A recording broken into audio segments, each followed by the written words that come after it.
Snap Judgment Studios. Get a behind-the-scenes look at Comedy Central's The Daily Show on Beyond the Scenes, an original podcast from The Daily Show with Trevor Noah. Every week, host Roy Wood Jr. goes deeper with notable guests and experts from the Emmy Award-winning series, and together they use comedy to tackle current topics, from gentrification to gun laws, and take a closer look at how and why these topics matter. Listen to Beyond the Scenes from The Daily Show with Trevor Noah on the iHeartRadio app, Apple Podcast, or wherever you get your podcasts. New episodes every Tuesday. Attention shoppers, we now have taste in the bread aisle. Dave's Killer Bread, that's right. An organic bread that's no longer a sedative for your taste buds. Dave's Killer Bread is on a mission to make the most of the loaf, to rid the world of GMOs, high fructose corn syrup, and artificial ingredients, and plant the seeds of good in all that they bake. Killer taste, killer texture, always organic. Dave's Killer Bread. Bread amplified. From Luminary Media, you've crossed over to Spooked. Yes, Spooksters. This is just one of the episodes from our new season of Spooked, available on Luminary Premium. Our partnership with Luminary allows us to produce 26 all-new episodes of Spooked, more than we ever have before, and all of it ad-free on the Luminary app. Sign up for Luminary Premium and access your first month of all premium shows, including the newest Spooked episode, for free. After that, the service is just $7.99 per month, and you can cancel anytime. Terms apply. Just go to luminarypodcast.com.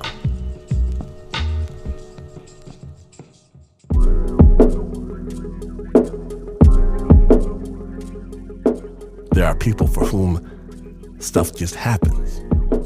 They are there when the house bursts into flame. They witness the robbery.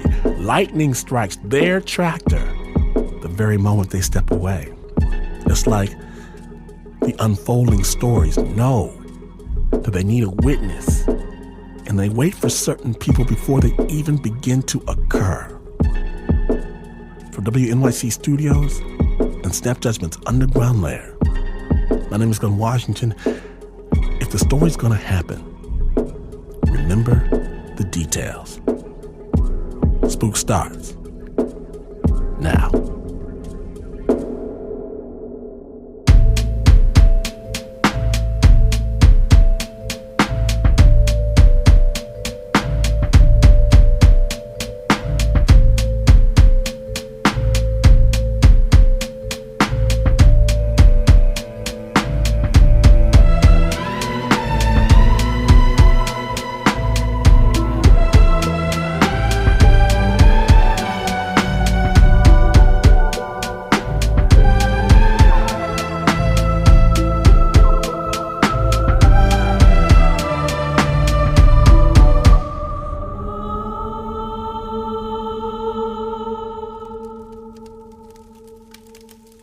Now, you know when you're out in the woods at night, sitting around a campfire, poking at the coals, folk get to telling scary stories, right? Well, you know the one person in your group that just has a knack for telling the best stories? The kind of storyteller that can make you scream, jump out your seat, make the hair on the back of your neck stand up? Well, spooksters, be afraid. We found a master storyteller. His name is Todd Narron. And if you're not already around a campfire, may I suggest that you dim the lights and get real cozy. Spooked.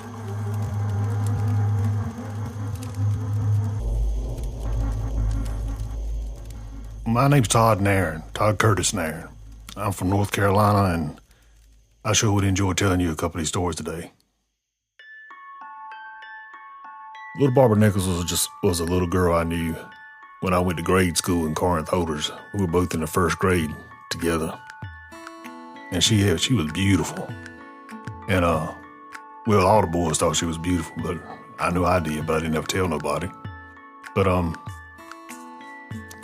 Every day I tried to get a little closer to her. She really didn't show me a lot of attention. I'd guess you could say she was my first love. She was just beautiful. Well, like I said, me and Barbara, she came to my little grade school in Corinth Holders, and we were in the first grade together. And also rode the same bus to and from school. Her mom and daddy didn't have much money.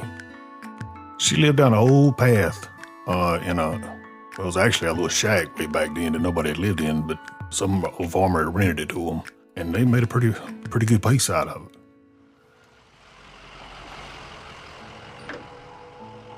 One day, when she got off the bus, I didn't think she thought nothing of me, but when she got off the bus and started walking down the path, there was a great big mud hole, and she walked around it. She turned around right when she got out and threw over the mud hole, and she turned around and she waved right directly at me. That's when I decided I was going to love little Barbara and let the whole world know it. At least that's what I hoped for, but it wasn't meant to be. Because on her walk home down that long mile path, she had to pass a little pond about 1.5 acres big. And this is where the sadness and the horror begins. You see, Barbara didn't make it home that day, and her parents went looking for her and couldn't find her. So they went down to the road and stopped people that were riding and asked them for their help. It was just amazing how many people just jumped into it and tried to find that little girl. They screamed, they walked every inch, every mile around that house. About 9 o'clock the next morning, she was found by the banks of the little pond, now called Barbara Nichols Pond, and it's still there to this day.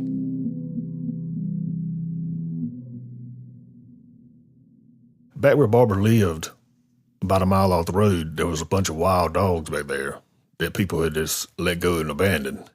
Enough people did this that the dogs kind of banded together, and to survive, they kind of had to be like a pack. And they would mostly kill just chickens and little goats and stuff like that. If you went by them on a motorcycle or something like that, they'd chase you. But I reckon if they ever got you, they got you. It seemed that those wild dogs were seen that day lying around that pond, and from Barbara's tracks and them dogs' tracks, it seemed she must have been run into the water by them killer dogs to escape them from biting on her, and instead, my little Barbara drowned. I never did like them dogs, but I especially hated them after that. Well, everybody was really shocked. We just couldn't believe what was going on. I mean, this was really our first introduction to death. It scared us. We're all scared. We all were hurt. And we started seeing strange things happen around that pond. We began finding dead dogs floating on it or lying on the banks of it. They'd be swollen or rotting with bite marks where the turtles and catfish, buzzards, and were tearing into them. People would take the dogs hunting around that pond. When you called the dogs back in, at least one dog was missing. And you would go around and try to holler for the dog for the next couple of days. And if nothing else was left, you'd go to Barbara Nichols Pond and that dog would be there, dead. And people just wouldn't hunt around there anymore. They just left it alone. Everybody told their little boys and girls not to ever go around that pond. We all thought, that Barbara Nichols had something to do with them dead dogs, but I mean, we never saw anything happen. We just found the dead dogs dead in there.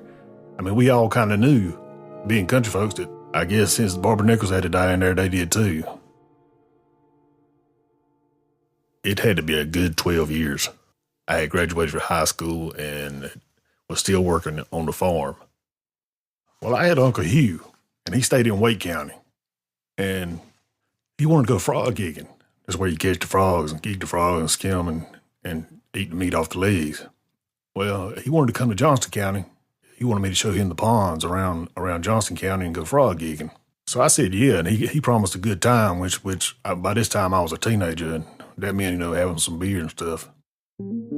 Oh, frog gigging, that's one of the funniest things you could ever do. You take a little John boat, which is a little lightweight boat, and you have a frog gig. Some people use a .22 gun, but he had a frog gig. Slowly go around the pond edge with a spotlight, a real strong spotlight, and you put it in the frog's eyes, and he'll stand just as still as he can be. And what you do is you got a gig, which is like a tiny little tripod for Neptune or something like that would use. And what you would do is you stick the frog, bring him in the boat, and you would kill the frog right off the bat so he wouldn't suffer. Then you would cut his legs off and put him back into the water, kind of like the circle of life kind of thing. So we go to all the ponds and everything, and nothing was happening. Nothing was happening. Probably 7 or 8 ponds. I mean, it was getting real embarrassing because we weren't getting nothing. And I told him that we would be getting something. So we didn't even have enough frogs for one person to have a meal out of. I said, I got one more pond we can go to. And I really didn't want to go to that pond. I didn't feel good about it. And I didn't even feel like I'd want to be a part of it. But I was kind of embarrassed that we didn't have nothing. I don't think I would have done it by myself. Well, I know I would have never done it by myself. But just having another person there gives you some kind of courage.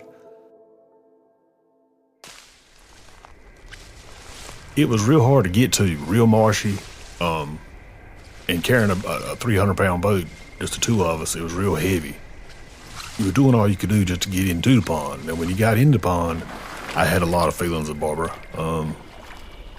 I just thought it's not the place to be. And we started going around the pond edge real easy. And we were catching frogs. And we got to the back side of the pond, and we heard a dog yapping.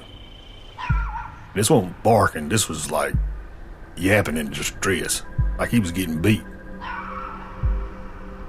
We took the spotlight and we shined it up there into the sides of the bank, and we saw a dog coming, yapping. He wasn't looking at us. He was looking at something behind him. Like he was just getting beat from behind and run into the water. But as fast as he was going, he hit that water out wide open. And he started swimming for the boat for all he was worth. We picked up the frog gig and the oar, and we thought, well, we don't know if he's got rabies or what he's got, but we can't let him in this boat with us. But that dog kept going faster and faster and coming nearer and nearer to us. But he was still looking behind him. And right when he got to our boat, something sucked that dog in the water, and my dog just don't drown like that. Uncle Hugh looked at me like he had never seen nothing like that in his life. And I know I had never seen anything like that in my life. That wasn't no ordinary thing. I knew something was up right then, so we were scared to death. I figured it must be little Barbara Nichols that got that dog. And she was running and she was getting revenge on them dogs, and she got a lot of revenge. I think Barbara Nichols was chasing that dog. I think she chased all them dogs.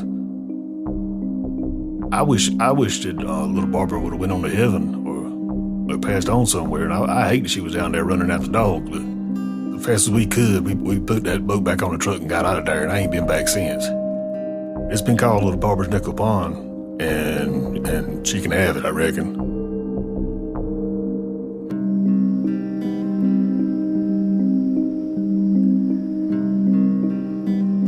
We want to thank Todd Narron for sharing his stories with us. Thank you for giving us all them feelings, Todd. Now, Todd, he asked us to give a shout out to the good Lord Jesus Christ, to his family, and to Anna Sussman for taking a chance on him. And if you want more stories about Todd Narron, from Todd Narron, not to worry, Todd's got a book, Country Stories of Ghosts and Bad Men. Find out more on our website, snapjudgment.org. The original score was by Renzo Gorrio, and that story was produced by Anna Sussman. Now, after this short break, we take you to one of the most iconic haunted places in all the world, the Stanley Hotel. Stay tuned.